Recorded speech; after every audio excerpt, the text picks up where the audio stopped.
తెలంగాణ రాష్ట్రంలో వైద్యారోగ్య శాఖలో మెరుగైన సౌకర్యాల కల్పన కోసం రాష్ట్ర ప్రభుత్వం చేసిన కృషి ఫలించింది. ప్రపంచ బ్యాంకు భారీగా రుణం ఇవ్వడానికి ముందుకొచ్చింది.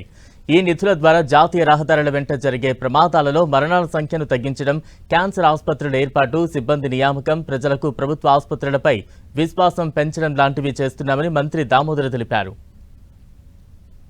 ప్రపంచ బ్యాంక్ నిధులతో ప్రజలకు మంచి వైద్యం అందనుందని అంటున్న మంత్రి దామోదర్తో మా ప్రతినిధి ఫేస్ టు ఫేస్. రాష్ట్రంలో వైద్య ఆరోగ్య శాఖ బలోపేతం చేయడం కోసం ప్రపంచ బ్యాంకు 4,150 కోట్లు ఇస్తుంది. ఈ 4,150 కోట్లను సాధించేందుకు ఎలాంటి కృషి జరిగింది? ఈ 4,150 కోట్లతోని మొత్తం రాష్ట్రంలో ఆసుపత్రుల్ని ఏ విధంగా బలోపేతం చేయాలని తెలుసుకునేందుకు మనతో పాటు వైద్య ఆరోగ్య శాఖ మంత్రి దామోదర్ రాజనరసింహ ఉన్నారు. వారిని అడిగి మరిన్ని విషయాలు తెలుసుకునే ప్రయత్నం చేద్దాం. చెప్పండి సార్, ఇప్పుడు ప్రపంచ బ్యాంకు 4,150 కోట్లు ఇవ్వడానికి ముందుకు వచ్చింది.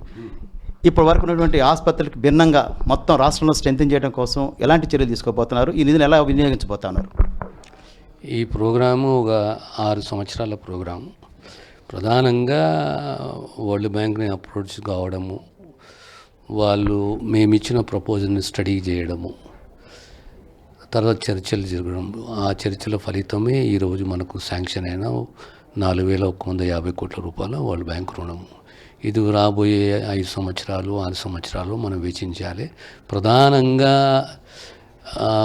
ఈ సామాన్యుని యొక్క ఆరోగ్య స్థితిగతులు, ఫెసిలిటీస్ని దృష్టిలో పెట్టుకొని ఎలాంటి సౌకర్యాలు అందించాలి అనేది ఆ నేపథ్యంలోనే కొన్ని ప్రాజెక్ట్స్ మేము సిద్ధం చేసి వరల్డ్ బ్యాంక్ సమర్పించడం, వాళ్ళు దాన్ని విశ్లేషించడం, పరిశీలించడం, ఎగ్జామిన్ చేయడము, ఆ తర్వాత వాళ్ళు ఒప్పుకోవడం. ప్రధానంగా మనకు ఈ హైవేస్ విస్తరణ చాలా పెద్ద ఎత్తున హైవేల విస్తరణ జరుగుతున్నది. దీనివల్ల సరే కనెక్టివిటీ పెరిగింది, కానీ యాక్సిడెంట్లు కూడా చాలా తీవ్రంగా యాక్సిడెంట్లు కూడా జరుగుతున్నాయి.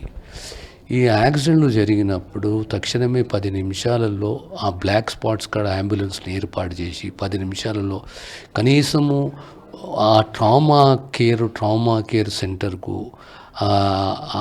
గాయపడ్డ వ్యక్తిని తీసుకుపోవడం అనేది ఒక ప్లాన్ తోటి మేము ముందుకు పోతాం. అంటే ఆసుపత్రుల్లో సౌకర్యాలు మెరుగవుతున్నాయి, నూతన పరికరాలు కూడా తీసుకొస్తున్నారు, సౌకర్యాలు మెరుగుపరుస్తున్నారు. ఆసుపత్రుల్లో కొన్ని చోట్ల ఇప్పటికి ఇంకా వైద్యులు కొరత ఉంది. ఆ విధంగా స్టాఫ్లు ఏ విధంగా నింపబోతున్నారు? రిక్రూట్మెంట్ ఏ విధంగా జరగబోతాం? రిక్రూట్మెంట్ అనేది పెద్ద ఎత్తున జరగబోతున్నది. కేవలం ఈ వర్గీకరణ దిక్కెళ్ళే నోటిఫికేషన్లు ఆగినాయి. ఇప్పుడు వర్గీకరణ అయిపోయింది. ఇప్పుడు నోటిఫికేషన్ జారీ చేయబోతున్నాము.